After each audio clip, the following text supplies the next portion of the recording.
top-secret Pentagon research projects have long been the stuff of conspiracy theories, but some of them are real. They actually happened, and they're worth knowing about. For example, this week, in response to a Freedom of Information Act request, the Defense Intelligence Agency disclosed that it had, in fact, funded research into UFO-related technologies. This would include the invisibility cloak, warp drives, and anti-gravity. The DIA spent $22 million from 2007 to 2005. The program apparently was initiated by then Senate Majority Leader Harry Reid of Nevada. Nick Pope is one of the world's experts in this. He once investigated UFOs to the British government. He joins us tonight. Nick, thanks for coming on. It does sound like the core assumption of this research was that UFOs are real. Yes, it really does. This is something of a bombshell, I think. For months, the Defense Intelligence Agency and the DoD have been trying to spin this story as, well, it's just about advanced aerospace weapons threats.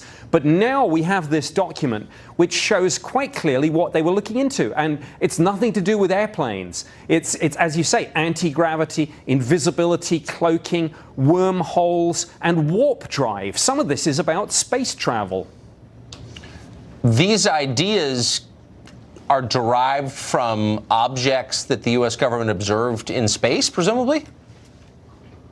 Well, we still don't know much of the story. We really only have a handful of papers and documents on this. I got this from the DIA's Office of Corporate Communications, and we're still trying to digest what this means. There are 38 papers that they produced under this contract, defense intelligence reference documents, looking at things which frankly sound like science fiction, and yet they're not. Our tax dollars have been spent on looking at this. And you know, there's one of these papers which absolutely is critical.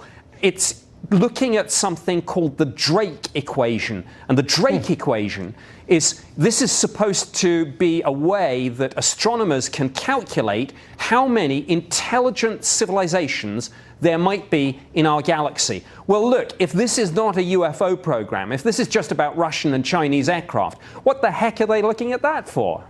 Why wouldn't the U.S. government just say, I don't think it'd be especially controversial, we believe it's possible that there are other forms of life in the universe and we're looking into it. Why hide that?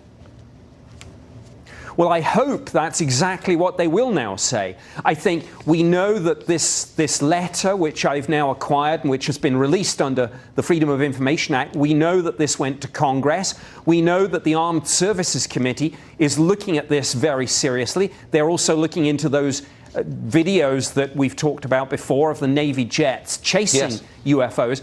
So I think the real question is what's going on behind the scenes? And I'm hoping that in the next few weeks, maybe months, Congress is going to say more about this. The Armed Services Committee will speak out, and maybe we'll have public hearings at which all this will be revealed. So former Senate Majority Leader Harry Reid, who was for many years in a position to have access to this information for certain, has basically said in public, I know a lot, I think this is real, but he hasn't gone farther than that. Have you spoken to him? Has anyone spoken to him? I've not spoken to him personally, but I've seen some of his interviews. I've seen his statements. I've seen one of his documents. And for anyone who's trying to say, well, this isn't really about UFOs, it's about next generation aircraft, missiles and drones, no, it isn't. Harry Reid has made it perfectly clear this is about anomalous objects in our airspace, and call them UFOs, whatever you like. You know, we take them seriously. The government has been looking at this. Why all the lying? That's what piques my interest. It always piques my interest. Nick Pope, thank you for all the work you do on this. The non-crazy, sober, responsible work you do, and I appreciate it.